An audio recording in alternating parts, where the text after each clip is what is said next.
Good morning. આજે આપણે આ લેક્ચરમાં એક નવો ટોપિક શરૂ કરીએ, બ્લડ ક્લોટિંગ એટલે કે રુધિર જામી જવું. તો બ્લડ ક્લોટિંગ, રુધિર જામી જવું આ કઈ રીતે પોસિબલ થાય? દાખલા તરીકે તમને કોઈ જગ્યા પર કંઈક વાગે છે તો લોહી નીકળે, તો એવું બને છે કે કન્ટિન્યુ લોહી નીકળ્યા જ કરે છે, મતલબ તમારા શરીરનું 5 લિટર બ્લડ બધું નીકળી ગયું? એવું નથી બનતું ને. તો કેમ નથી બનતું? મતલબ અમુક સમય બાદ આપણે જે જગ્યા પર વાગ્યું હોય એ ભાગમાં ક્લોટિંગ થઈ જાય, કોએગ્યુલેશન થઈ જાય, એટલે કે રુધિર જામી જાય છે એટલા ભાગમાં. તો આ રુધિર કેમ જામી જાય છે, કઈ રીતે જામી જાય એ આપણે આખું સમજીએ. તો આખી જે પ્રોસેસ છે એને આપણે કાસ્કેડ રિએક્શન કહીએ. આખી પ્રોસેસ આપણે સમજીએ કે કઈ રીતે આપણું બ્લડ છે એ કોએગ્યુલેટ થઈ જાય, ક્લોટિંગ થઈ જાય. તો આ રુધિર જામવા માટે જુદા જુદા 13 ફેક્ટરો છે. ઓકે, આ એક્ઝામ માટે ખાસ યાદ રાખજો. બધા ફેક્ટર તમારે યાદ રાખવાના છે, એના સક્રિય સ્વરૂપ અને સાથે સાથે એ સિક્વન્સમાં યાદ રાખવાના છે. ક્લિયર? ઓકે, તો બધા ફેક્ટર તમે યાદ રાખશો. તો આપણે એક કામ કરીએ, આપણે આ બધા ફેક્ટર એક કીઝ બનાવી નાખીએ, એક ચાવી બનાવી નાખીએ. ક્લિયર? ઓકે, ફોર એક્ઝામ્પલ, ફાઇપ્રો નામના ભાઈ થ્રોમ્પલા થિયેટરમાં કેપ્રો એસ પહેરીને પોપકોર્ન લઈને એચજી સાથે ક્રિસ્ટુ જોવા ગયા. ફાઇપ્રો નામના ભાઈ થોમ્પલા થિયેટરમાં કેપ્રોએસ પહેરીને પોપકોર્ન લઈને એચજી સાથે ક્રિસ્ટુ જોવા ગયા. હવે ત્યાં એને જે હીરો છે ક્લિયર મૂવીનો ક્રિસ્ટુ, તો હેગમેન કારકે પીટીએ એને હેગમેન કારકને એફએસએફથી ફટકાર્યું. મતલબ ફાઇપ્રો નામના ભાઈ થોમ્પલા થિયેટરમાં કેપ્રોએસ પહેરીને પોપકોર્ન લઈને એચજી સાથે પોતે મૂવી જોવા ગયા, ક્રિસ્ટુ જોવા ગયા. ક્રિસ્ટુમાં પીટીએ હેગમેન કારકને એફએસએફથી ફટકાર્યો. ઓકે, તો બહુ સિમ્પલ. એક પહેલા ખાલી આ કી યાદ રાખી લો. હવે એના આધારે આપણે બધા નામ આપણે સમજવાના છે. ફોર એક્ઝામ્પલ, પહેલા હું રોમન અંકમાં બધા ફેક્ટરના નામ લખીશ ને પછી એના સક્રિય સ્વરૂપ. ક્લિયર? તો આપણે અહીંયા ભાગ પાડી દઈએ કે પહેલા આપણે નંબર કહી દઈએ. ક્લિયર? પછી એ ફેક્ટર્સના નામ અને પછી એના એક્ટિવ ફોર્મ, સક્રિય સ્વરૂપ. ક્લિયર? ઓકે, ફેક્ટર નંબર 1 પહેલા આપણે કહી દઈએ. તો કોણ થશે factor number 1? Fibrinogen. Factor number 2 prothrombin. Factor number 3 thromboplastin. Factor number 4 calcium. Factor number 5 proaccelerin. Factor number 6 accelerin, આમાંથી જ બનશે. Factor number 7 proconvertin. Factor number 8 AHG anti haemophilic globulin. Factor number 9 Christmas કારક. ફેક્ટર નંબર 10 સ્ટુઅર્ટ કારક. Factor number 11 PTA plasma thromboplastin antecedent. Factor number 12 Hageman કારક અને factor number 13 FSF ફાઇબ્રિન stabilising factor. Clear? તો આપણે આ 13 ફેક્ટર આપણે સમજવાના છે. ફેક્ટર નંબર 1 આપણે કીધું ફાઇબ્રિનોજન. શું થશે? ફાઇબ્રિનોજન. અને આ ફાઇબ્રિનોજન અત્યારે નિષ્ક્રિય સ્વરૂપમાં છે, તો એનું સક્રિય સ્વરૂપ શું થશે? એક્ટિવ ફોર્મ, એનું સક્રિય સ્વરૂપ ફાઇબ્રિન. શું થશે? ફાઇબ્રિન. ઓકે, ફેક્ટર નંબર 2 શું આવશે? પ્રોથ્રોમ્બિન. તો એનું સક્રિય સ્વરૂપ થશે થ્રોમ્બિન. Factor number 3 થ્રોમ્બોપ્લાસ્ટિન. તો એનું સક્રિય સ્વરૂપ કઈ હોતું નથી. ઓકે, ફેક્ટર નંબર 4 આ બધાને ખ્યાલ હશે. Factor number 4 calcium. એનું પણ કોઈ સક્રિય સ્વરૂપ નથી, કેલ્શિયમ કેલ્શિયમ જ રહેશે. ફેક્ટર નંબર 5 શું આવશે? પ્રોએસેલેરિન. પ્રોએસેલેરિન અને એનું સક્રિય સ્વરૂપ થશે એસેલેરિન. ઓકે, અને આ ખાસ યાદ રાખજો કે પ્રોએસેલેરિન એ ફેક્ટર નંબર 5 અને એસેલેરિન એનું સક્રિય સ્વરૂપ એ ફેક્ટર નંબર 6. તો હવે ડાયરેક્ટલી અહીંયા ફેક્ટર નંબર 7 આવશે. ક્લિયર? ઓકે, ફેક્ટર નંબર 7 શું આવશે? પ્રોકોન્વર્ટિન. પ્રોકોન્વર્ટિન, તો અહીંયા થઈ જશે કોન્વર્ટિન. ઓકે, ફેક્ટર નંબર 8 આવશે એચજી. એચજી એટલે કે એન્ટી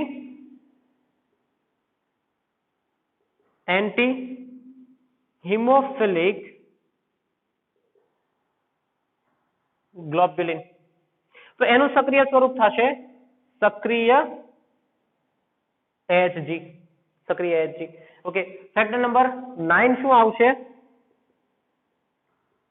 ક્રિસ્મસ કારક, Christmas factor.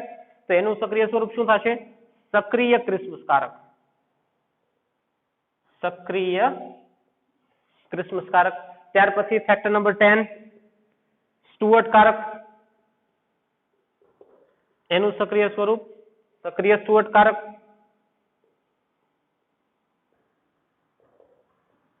Okay, factor number 11 આપણને કીધું છે પીટીએ. પીટીએ મતલબ કે પ્લાઝ્મા થ્રોમ્બોપ્લાસ્ટિન એન્ટેસેડન્ટ. Plasma thromboplastin એન્ટેસેડન્ટ. અને એનું સક્રિય સ્વરૂપ શું થશે? તો કે સક્રિય પીટીએ. ત્યાર પછી ફેક્ટર નંબર 12 થશે હેગમેન કારક, હેગમેન ફેક્ટર. અને એનું સક્રિય સ્વરૂપ થશે સક્રિય હેગમેન કારક. ફેક્ટર નંબર 13 FSF મતલબ કે ફાઇબ્રિન સ્ટેબિલાઇઝિંગ ફેક્ટર. તો એનું સક્રિય સ્વરૂપ થશે સક્રિય FSF. ઓકે, તો આ જુદા જુદા 13 ફેક્ટર છે. તમારે આ જ સિક્વન્સમાં એને કમ્પલસરી યાદ રાખવાના છે, તો જ આને તમે MCQ સોલ્વ કરી શકશો. ને કઈ અઘરું નથી, તમે સિમ્પલી આ કી યાદ રાખો એટલે ઇઝીલી સોલ્વ થઈ જશે. ક્લિયર? ફાઇપ્રો નામના ભાઈ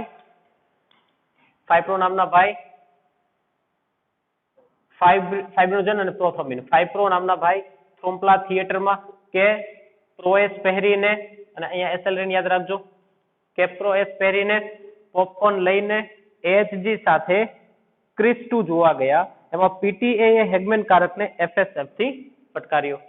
ઓકે, તો બહુ સિમ્પલ. જો કે આમ ક્રિસ2 માં તો રિતિક રોશન હીરો છે, પણ આપણે અહીંયા પીટીએ છે. ઓકે, તો સિમ્પલ તમારા સિક્વન્સ યાદ રાખવાની છે. જો કેલ્શિયમ એ ફેક્ટર નંબર 4. તો કેલ્શિયમનું આ પણ એક કાર્ય થઈ ગયું કે પોતે બ્લડ ક્લોટિંગમાં પણ ફાળો આપે છે. ક્લિયર? કેલ્શિયમ પોતે બ્લડ ક્લોટિંગમાં ફાળો આપે. પ્લસ કેલ્શિયમ હાડકાની મજબૂતાઈ માટે પણ જરૂરી છે, દાંતની મજબૂતાઈ માટે પણ જરૂરી છે. ક્લિયર? સ્નાયુમાં પણ આવશે, ચેતાકોષોમાં પણ આવશે. તો ઘણા બધા એના કાર્યો છે. ઓકે, તો આ 13 ફેક્ટર હકીકતે છે ને આપણે મેઇનલી કામ કયું કરવું છે? આપણે કામ કરવું છે ફાઇબ્રિનોજનને કન્વર્ટ કરવું છે ફાઇબ્રિનમાં. બસ આપણે એક જ પ્રોસેસ કરવી છે. પણ આ બહુ સિમ્પલ પ્રોસેસ નથી કે ફાઇબ્રિનોજનને આપણે ઇઝીલી ફાઇબ્રિનમાં ફેરવી દીધું. એના માટે તમારે આ બધી રામાયણ કરવી પડશે. કારણ કે આ બધું તમે કાસ્કેડ રિએક્શન, આ બધા એક રિએક્શનમાં ફાળો આપે ત્યારે ફાઇનલ સ્ટેપ છે ફાઇબ્રિનોજનમાંથી ફાઇબ્રિન બનાવવું. ફાઇનલ અલ્ટિમેટ આપણો ગોલ શું છે? ફાઇબ્રિનોજનમાંથી ફાઇબ્રિન બનાવવું. પણ એના માટે આ બધું જરૂરી છે. ક્લિયર? ઓકે, તો પહેલા તો આ 13 ફેક્ટર તમે કમ્પલસરી બધા પરફેક્ટલી યાદ રાખી લો. ક્લિયર? અને એના પછી આપણે આખું બ્લડ ક્લોટિંગ સમજી શકીએ. ઓકે, અહીંયા આપણે કીધું પ્રોથ્રોમ્બિન, ફાઇબ્રિનોજન. તો આ બધા છે એ પોતે યકૃતમાંથી બને. યાદ રાખજો, આપણે યકૃતના કાર્યો ભણી લીધા. તો પ્રોથ્રોમ્બિન ક્યાંથી બને? યકૃતમાંથી બને. ક્લિયર? અને વિટામિન કે ના સંશ્લેષણમાં પણ એ પોતે ફાળો આપે છે. ઓકે, તો આપણે પહેલા બધા ફેક્ટર જોઈ લીધા. હવે આપણે આખી કાસ્કેડ રિએક્શન જોઈએ. ઓકે, તો હવે આપણે આખી રિએક્શન જોઈએ કે કઈ રીતે બ્લડ ક્લોટિંગ થાય, રુધિર જામી જવાની જે ક્રિયા છે કેવી રીતે થાય. તો એના માટે આપણી પાસે કઈ ક્લાસ બ્લડ વેસલ છે, ઘણી મોટી એક રુધિર વાહિની છે આપણી પાસે. હવે એના અંદર લેટ સપોઝ કે કોઈ જગ્યા પર ઈજા થઈ. ક્લિયર? દાખલા તરીકે લેટ સપોઝ કે આ ભાગમાં ઈજા થઈ, બરાબર? તો આટલા ભાગમાંથી શું થશે? કોષો ડેમેજ થયા હશે ને, કે સપોઝ કે કોષો અહીંયા પર ડેમેજ થયા. નાઉ ધીસ સેલ્સ આર ક્રાઇંગ. હવે આ કોષો બધા રડે છે ઓબ્વિયસલી, કારણ કે પોતે ડેમેજ થયા છે ને. તો તે રડે છે, પણ રડે છે કયા સ્વરૂપમાં? તો કે અમુક કેમિકલ્સ નો સ્રાવ કરે. અમુક કેમિકલ્સ નો સ્રાવ કરે. આ બ્લડમાં અમુક કેમિકલ વળે. For example nitric oxide. શું ભળે છે? Nitric oxide, NO. તો નાઇટ્રિક ઓક્સાઇડ નો સ્રાવ કરે. હવે શું થશે કે આ નાઇટ્રિક ઓક્સાઇડ એક સિગ્નલિંગ એજન્ટ તરીકે કામ કરે. એટલે હવે બાકીની આખી પ્રોસેસને શરૂ કરાવવા માટેનો સિગ્નલ આપે. તો અહીંયા બ્લડમાંથી બધા આઈ ગ્લાસ પાસ થતા હશે ને, બધા ઘટકો ક્લિયર ત્રાકકણો જતા હોય આરબીસી ડબ્લ્યુબીસી આ બધા પોતાની રીતે પાસ થતા હોય પણ અહીંયા પર ડેમેજ થયા છે કોષો તો આ કોષો ડેમેજ થયા છે તો એને કેવું તો પડશે ને ત્રાકકણોને મેઇનલી આપણો ગોલ શું છે આપણે આ ભાગ ડેમેજ થયો છે તો આપણે આ ભાગને સીલ કરવો છે તો કઈ રીતે સીલ કરાય તો એના માટે તમે સિમ્પલ ઘણા બધા ત્રાકકણો મૂકી દો અને ત્રાકકણોને તમે સ્ટીચ કરી લેશો ફાઇબ્રિન વડે ફાઇબ્રિન એક તંતુ છે તંતુમય પ્રોટીન છે ફાઇબ્રિન તો ફાઇબ્રિન વડે તમે ટાંકા લઈ લો સ્ટીચ કરી લો એટલે આટલા ભાગને તમે સીલ કરી દેશો આ મેઇન આપણું બસ કામ છે પણ ત્રાકકણોને ત્યાં લાવવા ફાઇબ્રિન બનાવવું આ બધી પ્રોસેસ કઈ રીતે કરવી તો હવે આ પોતે એક્ટિવેટ કરશે કોને ફેક્ટર નંબર 12 ઓકે સપોઝ કે ફેક્ટર નંબર 12 અહીંથી પસાર થાય છે ક્લિયર એ જાય છે આ તરત એને સિગ્નલ આપ્યો એટલે ત્યાં અટકી જશે થોભી જશે અને એને ખબર પડે કે ભાઈ અહીંયા પર ફેક્ટર નંબર 12 ની જરૂર પડશે એટલે ફેક્ટર નંબર 12 શું કરશે ઓકે લેટ્સ સપોઝ કે ફેક્ટર નંબર 12 પણ અત્યારે હજી આ ફેક્ટર નંબર 12 કેવો છે ઇનએક્ટિવ ક્લિયર તો એ આની હાજરીમાં નાઇટ્રિક ઓક્સાઇડ સિગ્નલ આપે છે તો એની હાજરીમાં એ પોતે ફેક્ટર નંબર 12 એક્ટિવેટેડ એ ફોર એક્ટિવેટેડ એટલે સક્રિય થઈ ગયો છે ક્લિયર તો હવે જો કાસ્કેડ રિએક્શન આખી શરૂ થાય તો ફેક્ટર નંબર 12 છે સક્રિય થાય ફેક્ટર નંબર 12 સક્રિય થાય હવે જેવો ફેક્ટર નંબર 12 સક્રિય થાય એટલે એ ફેક્ટર નંબર 12 મતલબ કે હેગમેન કારક સક્રિય થાય તો આ સક્રિય હેગમેન કારક હવે એ શું કરે તો કે એ પોતે ફેક્ટર નંબર 11 ને સક્રિય કરે ઓકે લેટ્સ સપોઝ કે આ છે ફેક્ટર નંબર 11 તો ફેક્ટર નંબર 11 પીટીએ તો પીટીએ સક્રિય થાય ઓકે તો ફેક્ટર નંબર 11 પોતે પીટીએ છે એ પોતે સક્રિય પીટીએ બનશે પ્લાઝ્મા થ્રોમ્બોપ્લાસ્ટની એન્ટીસેડન્ટ ક્લિયર જો અમુક જે ઘટકો થઈ ગયા ફોર એક્ઝામ્પલ એએચજી છે એન્ટી હિમોફિલિક ગ્લોબ્યુલિન એની ઉણપ હોય આપણા બોડીમાં તો આપણને થશે હિમોફિલિયા ટાઈપ એ ક્લિયર પ્લાઝ્મા થ્રોમ્બોપ્લાસ્ટની એન્ટીસેડન્ટની ઉણપ હોય તો પણ આપણી અંદર હિમોફિલિયા થાય ક્રિસ્મસ કારકની ઉણપ હોય તો હિમોફિલિયા ટાઈપ બી પીટીએ ની ઉણપ હોય તો હિમોફિલિયા ટાઈપ સી તો અલગ અલગ હિમોફિલિયા આપણે દેખાય હિમોફિલિયા એટલે બહુ સિમ્પલ તમને કોઈ જગ્યા પર વાગે તો કન્ટિન્યુ બ્લડ નીકળ્યા કરશે ઘણું બધું તમારું બ્લડ જતું રહે ક્લિયર તો યાદ રાખજો કે આપણે અત્યારે મગજમાં આવું છે કે પીટીએ પોતે એક એની ઉણપ હોય તો તમારું આ પ્રોસેસ આગળ નહીં વધે ને સીધી વસ્તુ છે કે આ સ્ટેપને અહીંથી અટકાવી દઉં તો આગળ પ્રોસેસ વધતી નથી એટલે અહીંથી જે રુધિર જામવાની ક્રિયા છે એ બહુ ધીમી પડી ગઈ એટલે બહુ સમય લાગી જશે આને સીલ કરવામાં ક્લિયર તો ત્યાં સુધીમાં આપણું ઘણું બધું બ્લડ જતું રહે ક્લિયર ઓકે તો એ પર આ થઈ ગયું પીટીએ હવે એ પોતે જેવો સક્રિય થાય ફેક્ટર નંબર 11 તો એ પોતે એક્ટિવેટ કરશે ફેક્ટર નંબર 9 ને ઓકે તો આ થઈ ગયો તમારો factor number 9 factor number 9 Christmas કારક હવે એ ક્રિસ્મસ કારક પોતે સક્રિય થાય એટલે હવે અહીંયા પર હું લખી નાખું factor number 9 activated factor number 9 activated but હવે આપણે સમજીએ કે ફેક્ટર નંબર 9 શું કરે તો ફેક્ટર નંબર 9 એ પોતે પોતાની સાથે બીજા અમુક સંયોજનોને ભેગા કરે ફોર એક્ઝામ્પલ એ પોતે કેલ્શિયમને ભેગું કરે factor number 4 calcium factor number 4 plus ફોસ્ફોલિપિડને સાથે લેશે પ્લસ ફેક્ટર નંબર 8 આ બધા ઘટકોને સાથે લે એટલે શું થશે કે અહીંયા પર આ આખી જે રચના બની એ આખા સંકુલને આપણે શું કહેશું આખા સંકુલને ક્લિયર મતલબ કે એક આ એક્ટિવેટેડ હતું અને એની સાથે આ બીજા 3 ઘટકો જોડાયા ક્લિયર આને આપણે શું કહેશું એક ઉત્તેજક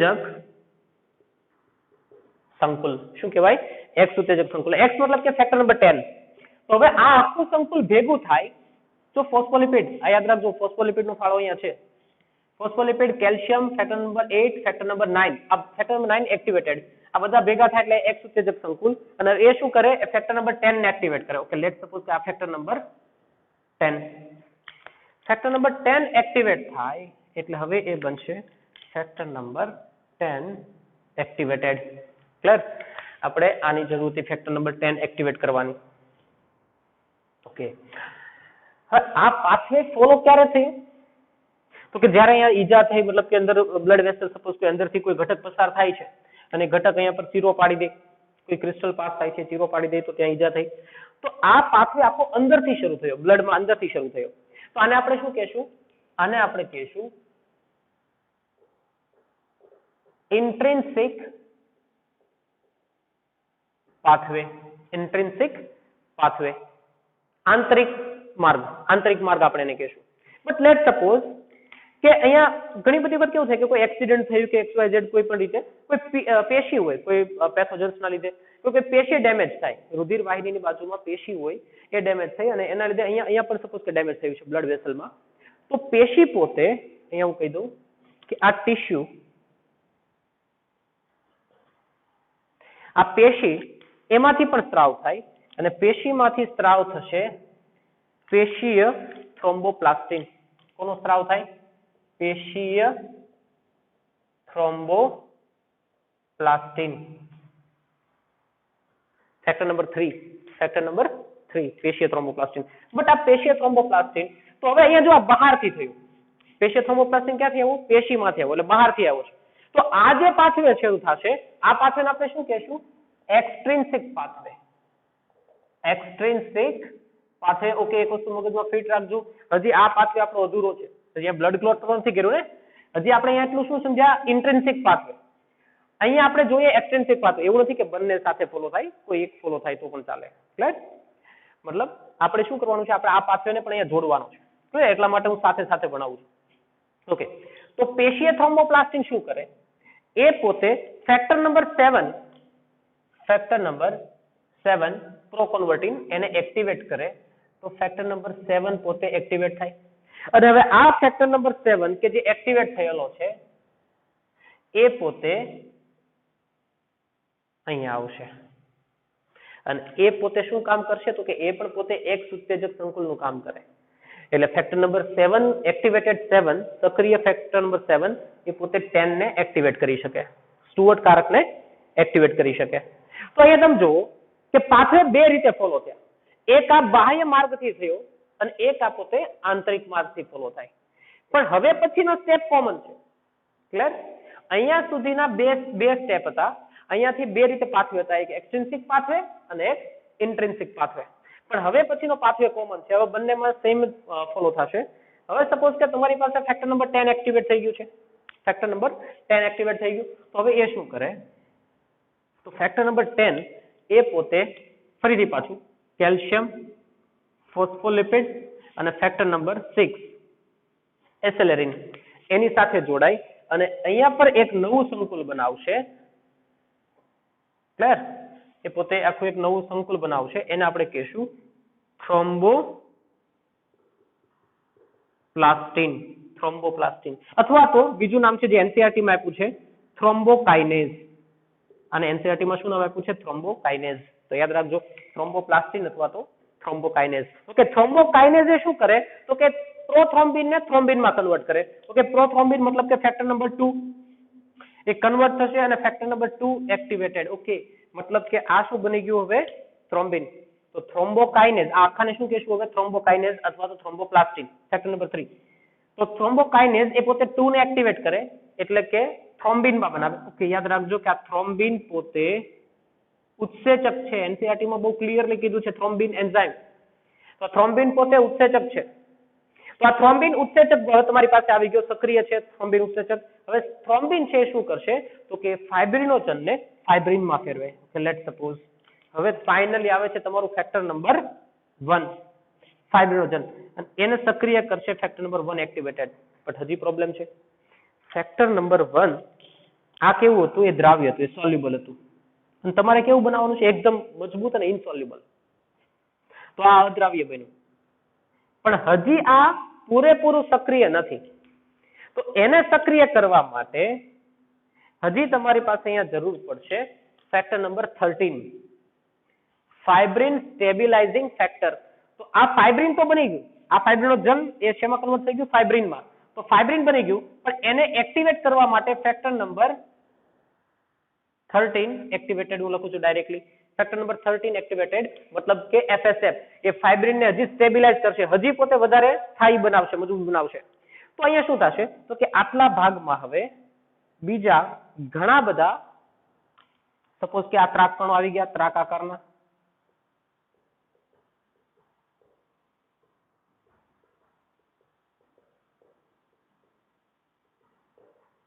ક્લિયર?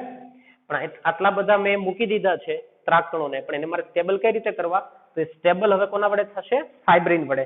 ઓકે, તો લેટ સપોઝ કે આ થઈ ગયું ફાઇબ્રિન, તો આ બધા ફાઇબ્રિનના રેસાઓ થઈ ગયા છે. ઓકે, તમે ઘણા બધા સ્ટીચ લઈ લીધા છે. હવે સ્ટેબલ. હવે આ બ્લડ જે પાસ થતું હતું એ અહીંથી લીક થશે નહીં. તમે આટલા ભાગને સીલ કરી દીધું છે. તો આપણે ઘણી વખત જે પેલું ક્લમ્પ દેખાય ને, એટલે એકદમ થોડું બ્રાઉનિશ કલરનું જે ક્લમ્પ દેખાય, રુધિર આખું ગંઠાઈ જાય છે એટલા ભાગમાં, તો એને આપણે આ પોર્શન છે. ક્લિયર? તો અહીંયા પર આ થઈ ગયું blood clotting. Blood clotting. Okay, ફરીથી હું સમજાવું. જો અહીંયા પહેલા આપણે સમજી લઈએ આખો ઇન્ટ્રિન્સિક પાથવે. તો આખો ઇન્ટ્રિન્સિક પાથવે અહીંયા તમે જુઓ, એક સ્ટેપ થાય એનું જે નિપજ છે એ બીજી રિએક્શન કરાવે, એની નિપજ ત્રીજી રિએક્શન કરાવે, એની નિપજ ચોથી રિએક્શન કરાવે. તો એક પછી સ્ટેપ બાય સ્ટેપ ઘણી બધી રિએક્શન થાય. તો જ્યારે આ પ્રકારે ઘણી બધી સ્ટેપ બાય સ્ટેપ રિએક્શન થતી હોય તો આને આપણે કહીશું કાસ્કેડ રિએક્શન. શું કહેવાય? Cascade reaction. ઓકે, ફરીથી જુઓ તો આંતરિક માર્ગ પહેલા આપણે સમજીએ. જ્યારે કોઈ પેશી ડેમેજ થઈ હોય, કોઈ રુધિર વાહિની ડેમેજ થઈ હોય, તો એ સમયે ફેક્ટર નંબર 12 એક્ટિવેટ થાય.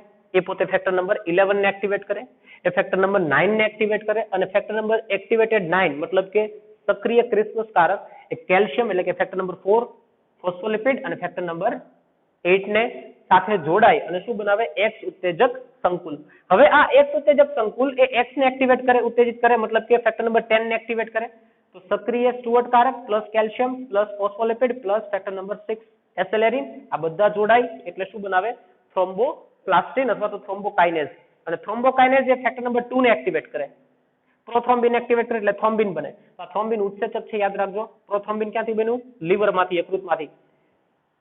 આ ઉત્સેચક થ્રોમ્બિન એ પોતે દ્રાવ્ય ફાઇબ્રિનોજનને અદ્રાવ્ય ફાઇબ્રિનમાં ફેરવે. હવે એ અદ્રાવ્ય ફાઇબ્રિનને હજી સ્ટેબલ કરવા માટે ફેક્ટર નંબર 13 FSF આવશે, ફાઇબ્રિન સ્ટેબિલાઇઝિંગ ફેક્ટર, એને સ્ટેબલ કરશે. તો અહીંયા ફાઇબ્રિન આવશે અને સાથે સાથે અહીંયા ઘણા બધા ત્રાકકણો તમે જોડી દીધા અને એટલા ભાગમાં તમે સ્ટીચ કરી લેશો. મતલબ બધા જે ડેમેજ પાર્ટિકલ્સ હોય, ત્રાકકણો મતલબ કે કયા હશે? કે પોતે જે ડેમેજ હોય કે બીજા કોઈ ડેડ સેલ્સ હોય, કોઈ મૃત પામેલા કોષો હોય, તે બધા અહીંયા આવીને ફિક્સ થાય અને એને ફાઇબ્રિન પોતે સ્ટેબિલાઇઝ કરી દેશે. ક્લિયર? એને ત્યાં જકડી રાખશે એટલે એટલા ભાગમાંથી બ્લડ પછી પાસ થતું નથી. ક્લિયર? ઓકે, તો અહીંયા પર શું થશે કે આ આખી રિએક્શન એ આંતરિક માર્ગથી શરૂ થઈ, મતલબ આપણે આને આખાને ઇન્ટ્રિન્સિક પાથવે કહેશું. શું કહેશું આપણે એને? ઇન્ટ્રિન્સિક પાથવે. હવે સેમ એવું સપોઝ કે કોઈ બાજુની પેશીમાંથી ડેમેજ થયું, અને બાજુની પેશી ટ્રોમા આપણે એને કહીએ જ્યારે ડેમેજ વધારે થયું હોય, તો ટિશ્યુમાંથી આવશે પેશીય થ્રોમ્બોપ્લાસ્ટિન. એ ફેક્ટર નંબર 7 ને એક્ટિવેટ કરે. તો ફેક્ટર નંબર 7 જે એક્ટિવેટેડ છે એ પોતે 10 ને એક્ટિવેટ કરે. પછી પાછી સેમ રિએક્શન, એ 2 ને એક્ટિવેટ કરે, 1 ને એક્ટિવેટ કરે અને ફાઇનલી પ્રોસેસ થશે. ક્લિયર? ઓકે, તો આ થઈ ગયો આખો એક્સ્ટ્રિન્સિક પાથવે અને આ થશે ઇન્ટ્રિન્સિક પાથવે. ઓકે, તો આપણે આખું બ્લડ ક્લોટિંગ કઈ રીતે થાય, રુધિર જામવાની જે ક્રિયા છે એ આખી કઈ રીતે થાય અને કાસ્કેડ રિએક્શન આપણે કહેશું, એ આપણે આખું ડિટેલમાં આપણે સમજી લીધા. હજી ઇવન તમે માસ્ટર ડિગ્રીમાં જશો કોલેજમાં તો એમાં હજી આનાથી ડિટેલમાં પણ પાથવે આવશે. બટ આટલું ઇનફ છે નીટ માટે, એમ્સ માટે. એમ્સ તો જો કે નીકળી ગઈ, બટ નીટ માટે આટલું ઇનફ છે. મેક્સિમમ ડિટેલમાં આપણે આટલા સમજી લીધા છીએ. ઓકે, હવે આપણે રુધિર તો જમી નાખ્યું છે, બ્લડ ક્લોટિંગ થઈ ગયું, પણ હવે આ ભાગ આમ જ રહેવા દેશું આપણે? નહીં ને, એના ભાગને ફરી પાછો આપણે સુધારવો પડશે. તો એ ભાગ આપણે કઈ રીતે ફરી પાછા નોર્મલ રીસીલ બનાવીશું એ આપણે જોઈએ. ઓકે, તો હવે આપણે બ્લડ ક્લોટિંગ તો કરી નાખ્યું છે, રુધિર જામી ગયું, જે તમારું ઘણું બધું બ્લડ વહી જતું હતું એ અટકાવી દીધું છે આપણે. બટ એટલા ભાગમાં તમે જોયું તો એટલો ભાગ એકદમ જામી ગયો હતો ને. ક્લિયર? લેટ સપોઝ કે હું ફરીથી આકૃતિ દોરી દઉં. દાખલા તરીકે આ તમારી જે બ્લડ વેસલ હતી ને, આ રુધિર વાહિનીની દિવાલના જે કોષો છે,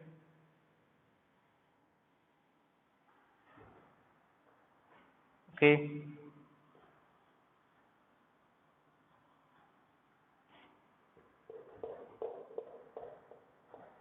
ઓકે, લેટ સપોઝ કે આટલા ભાગમાં ડેમેજ થયું હતું, બરાબર?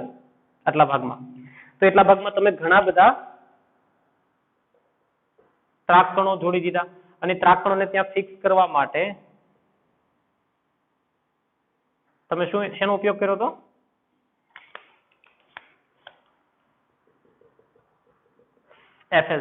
ફાઇબ્રિન.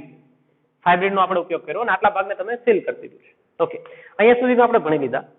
બટ હવે એક વખત આ ભાગ સીલ થઈ ગયો તો શું થાય? હવે સપોઝ ઇમેજિન કરો કે એકદમ નાની રુધિરવાહિની હોય, હવે એમાં તમે આ રીતે ક્લોટ થઈ જાય તો બ્લડ કઈ રીતે પાસ થશે? તો હવે તમારે આને પાછું નોર્મલ કરવું પડશે ને, કે આમ જ રહેવા દેશો, ફરી પાછું એને નોર્મલ બનાવવું પડે. તો હવે શું થાય? તો હવે આજુબાજુના જે હેલ્ધી સેલ હોય ને, જે આ બધા તંદુરસ્ત કોષો છે આજુબાજુના, એ પછી સ્ત્રાવ શરૂ કરે. લેટ સપોઝ કે એમાંથી હવે સ્ત્રાવ થશે ટીપીએ. શેનો સ્ત્રાવ થશે? લેટ સપોઝ કે ટીપીએ. ટીપીએ મતલબ કે હું અહીંયા લખી નાખું tissue plasminogen activator. Tissue plasminogen activator. Okay, હવે ટીપીએ શું કરે? તો ટીપીએ પોતે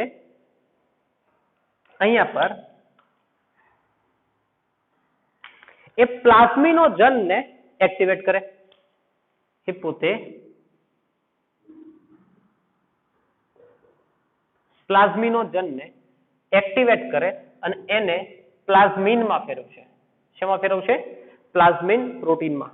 પ્લાઝમિનોજન ટિશ્યુ પ્લાઝમિનોજન એક્ટિવેટર, તો પ્લાઝમિનોજન ને એક્ટિવેટ કરે. આ નિષ્ક્રિય છે પ્લાઝમિનોજન, એ સક્રિય થઈ ગયું. લેટ સપોઝ કે અહીંયા પર તમારી પાસે આ થઈ ગયો છે highly active and very dangerous. Okay. Okay. Plasmin. Okay, તો પ્લાઝમિનોજન એકદમ નિષ્ક્રિય હતું ને, શું થયું? ફરીથી યાદ રાખો, અહીંયા પર બ્લડ ક્લોટિંગ થયું. હવે આખું બધું નોર્મલ થઈ ગયું, બધું બ્લડ ઇઝીલી પાસ થાય છે, બધું નોર્મલ થઈ ગયું છે. તો હવે હેલ્ધી સેલ પોતે ટીપીએ બનાવે, ટિશ્યુ પ્લાઝમિનોજન એક્ટિવેટર. આ ટિશ્યુ પ્લાઝમિનોજન એક્ટિવેટર પોતે પ્લાઝમિન કે જે નિષ્ક્રિય પ્લાઝમિનોજન પ્રોટીન છે એને સક્રિય પ્લાઝમિનમાં ફેરવે. હવે પ્લાઝમિન શું કરે? નાઉ ધીસ પ્લાઝમિન લાઈક ફાઇબ્રિન, તો એ શું કરે? ફાઇબ્રિન ને ખાઈ જશે. ક્લિયર? તો અહીંયા એને જ્યાં જ્યાં પણ જેટલું પણ ફાઇબ્રિન દેખાય, clear? It is slightly unhappy. Okay, તો જ્યાં જ્યાં પણ એને ફાઇબ્રિન દેખાય એના ટુકડા કરી નાખશે. ક્લિયર? મતલબ કે પ્લાઝમિનોજન છે હવે અહીંયા આવે, આ પ્લાઝમિનોજન એ અહીંયા આવે અને આ બધા ફાઇબ્રિન પ્રોટીન કે જે એને આ સ્ટેબલ કર્યું હતું ને તેના ટુકડા કરે અને ફાઇનલી ફરી પાછું આ બ્લડ વેસલ ને એકદમ નોર્મલ કરી નાખશે. ક્લિયર? અને પછી આટલો ભાગ પણ દૂર થઈ જાય અને પછી ત્યાં હેલ્ધી એકદમ તમારા નવા જે એન્ડોથેલિયલ સેલ હતા એ પાછા આવી જશે. ક્લિયર? તો એકદમ ફરી પાછું આ નોર્મલ કરાવશે. તેના માટે પ્લાઝમિન પ્રોટીનની જરૂર પડશે. યાદ રાખજો, ફાઇબ્રિન પોતે આ બધું બનાવશે, બ્લડ ક્લોટિંગ કરાવશે અને એને તોડવા માટે પ્લાઝમિન આવશે. તો આને તમે છે ને ફાઇબ્રિનોલાઇટિક ફેક્ટર પણ કહી શકો. ફાઇબ્રિનોલાઇટિક ફેક્ટર, ફાઇબ્રિન ને તોડે છે એટલે ફાઇબ્રિનોલાઇટિક.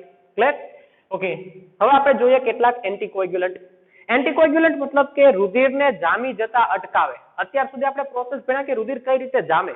હવે આપણે એ સમજવાનું છે કઈ રીતે જામતા અટકાવે. ફોર એક્ઝામ્પલ, આપણી અંદર બ્લડ છે બધું સર્ક્યુલેટ થાય છે ને આપણી અંદર. તો ક્યારે એવું બને કે તમે બેઠા હોય આરામથી અને મતલબ તમે મનાલી ફરવા ગયા, ઠંડી હતી ને તમારું અંદર બધું બ્લડ જામી ગયું? એવું નહીં બને ને. તો બ્લડ કેમ નથી જામતું આપણી અંદર? તો આપણી અંદર અમુક એન્ટીકોગ્યુલન્ટ હોય. આ એન્ટીકોગ્યુલન્ટ શું કરે? એ રુધિરને જામી જતા અટકાવે. ક્લિયર?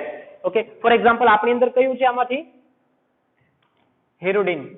યાદ રાખજો, સોરી હેપેરિન.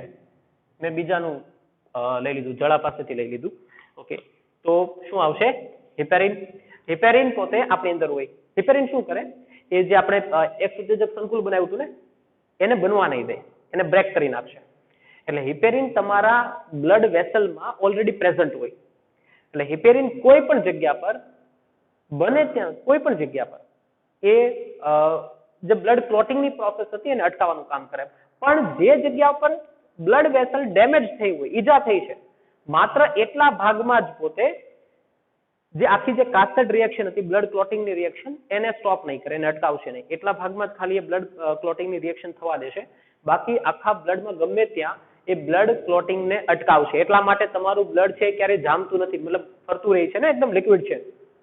ઓકે, તો બીજા ઘણા બધા છે, જેમ કે સાઇટ્રેટ છે, સાઇટ્રિક એસિડ, ઓક્સેલિક એસિડ એટલે કે oxalate, EDTA, ethylene diamine tetra acetic acid, heparin તો એ આપણી અંદર છે, હિરુડિન એ હિરુડિનારિયામાંથી મળે, મતલબ કે જળો તમને કોઈ જગ્યા પર બ્લડ સક કરવાનું શરૂ કરે તો એ કન્ટિન્યુઅસલી બ્લડ સક કરે ને, ક્લિયર? એ ત્યારે તમારું બ્લડ નથી જામતું, તમને થોડુંક વાગે તો બ્લડ જામી જાય છે, પણ જળો જ્યારે તમારું બ્લડ સક કરતો હોય તો એ સમયે બ્લડ જામતું નથી, કારણ કે શું કરે, એ પોતે થોડું હિરુડિન એડ કરતું રહેશે, એટલે તમારું બ્લડ ને જામવા નહીં દે. સેમ એવું મચ્છર પણ કરે, એનોફિલસ મચ્છર. તો માદા એનોફિલસ મચ્છરમાંથી એનોફેલિન આવે, આ એનોફેલિન પણ રુધિરને નહીં જામવા દે, ક્લિયર? તો આ બધા શું થઈ ગયા? એન્ટી કોએગ્યુલન્ટ. શું થશે? એન્ટી કોએગ્યુલન્ટ. ઓકે, ફોર એક્ઝામ્પલ તમે યાદ કરો, તમે બ્લડ ડોનેટ કરાવો તો એ લોકો એક પ્લાસ્ટિક બેગની અંદર આપણું બ્લડ લે. તમે ઇમેજિન કરો, આપણું કોઈ એક્સિડન્ટ થયું હોય કે એક્સિડન્ટ, બ્લડ બહાર નીકળે, શરીરની બહાર નીકળે એટલે બધું બ્લડ જામી જાય, ક્લિયર? બધું બ્લડ જામી જાય છે, પણ બ્લડ ડોનેશન કેમ્પની અંદર જે પ્લાસ્ટિક બેગમાં બ્લડ લે તો એ પ્લાસ્ટિક બેગમાં નથી જામતું, કારણ કે પ્લાસ્ટિક બેગમાં એને ઓલરેડી શું એડ કરેલું હશે? એન્ટીકોએગ્યુલન્ટ. થોડીક એવી માત્રામાં, પિંચ અમાઉન્ટમાં એને એન્ટીકોએગ્યુલન્ટ એડ કરેલું હોય, એટલે કે હિપેરિન છે, EDTA, કોઈ પણ વોટેવર, તો એનાથી એ બ્લડને જામતા અટકાવે, રુધિરને જામવા દેતું નથી. ઓકે, અને બીજો એક મહત્વનો સવાલ કે આ રુધિર જામી જવાની ક્રિયા છે એ કોની છે? રુધિર કોષોની છે કે રુધિર રસની છે? તો ખાસ યાદ રાખજો કે બ્લડ ક્લોટિંગ, રુધિર જામી જવાની જે લાક્ષણિકતા છે એ કોની થશે? એ રુધિર રસની છે, કારણ કે આ બધા ફેક્ટર્સ રુધિર રસમાંથી આવે છે. નો ડાઉટ ત્રાકકણો પણ હેલ્પ કરે, અને અમુક રસાયણો ત્રાકકણોમાંથી પણ સ્ત્રાવ થાય છે. ત્રાકકણોની અંદર કણિકાઓ હતી અને એમાંથી પણ અમુક રસાયણો મુક્ત થાય બ્લડ ક્લોટિંગ માટેના. પણ મુખ્ય પાથવેની શરૂઆત ક્યાંથી થાય? તો કે રુધિર રસમાંથી. એટલા માટે આ લાક્ષણિકતા કોની થશે? રુધિર રસની. ઓકે, તો આ બધા એન્ટીકોએગ્યુલન્ટ. અને રોલ ઓફ વિટામિન કે, યાદ રાખજો કે વિટામિન કે નો શું ફાળો છે? વિટામિન કે નું બીજું નામ મીનાડાયોન. યકૃતમાં પ્રોથ્રોમ્બિન બનાવવા માટે જરૂરી છે, તો આ યાદ રાખજો કે વિટામિન કે રુધિર જામવાની ક્રિયામાં કઈ રીતે ફાળો આપે? તો કે વિટામિન કે હોય તો શું બને? યકૃતની અંદર પ્રોથ્રોમ્બિન બને, ક્લિયર? પ્રોથ્રોમ્બિન. અને પ્રોથ્રોમ્બિન હોય તો થ્રોમ્બિન, અને થ્રોમ્બિન હોય તો એ ફાઇબ્રિનોજનને ફાઇબ્રિનમાં ફેરવે, અને આ રીતે તમારું બ્લડ ક્લોટિંગ થાય. ઓકે, વિટામિન ડી નો કઈ રીતે ફાળો છે? તો વિટામિન ડી ની હાજરી હોય તો તમારી અંદર આંતરડામાંથી કેલ્શિયમનું અભિશોષણ થાય, ક્લિયર? તો વિટામિન ડી નહીં હોય તો કેલ્શિયમ એકદમ ઓછું મળશે તમને, તો બ્લડ ક્લોટિંગની જે રિએક્શન હતી એ પણ ધીમી પડી જાય. તો આ બધા એક કોઈક ને કોઈક રીતે કોરિલેશનમાં છે, અને એમસીક્યુ માટે ખાસ ધ્યાન રાખવાનું, તમને બધા પાથવે તમારા મગજમાં ફિટ હોવા જોઈએ, તો જ તમે બધા એમસીક્યુ સોલ્વ કરી શકો, ક્લિયર? ઓકે, તો આપણે આજે એકદમ ડિટેલમાં આખું સમજી લીધા છીએ blood clotting, blood coagulation. Okay, next લેક્ચરમાં આપણે થોડાક આગળ વધીશું.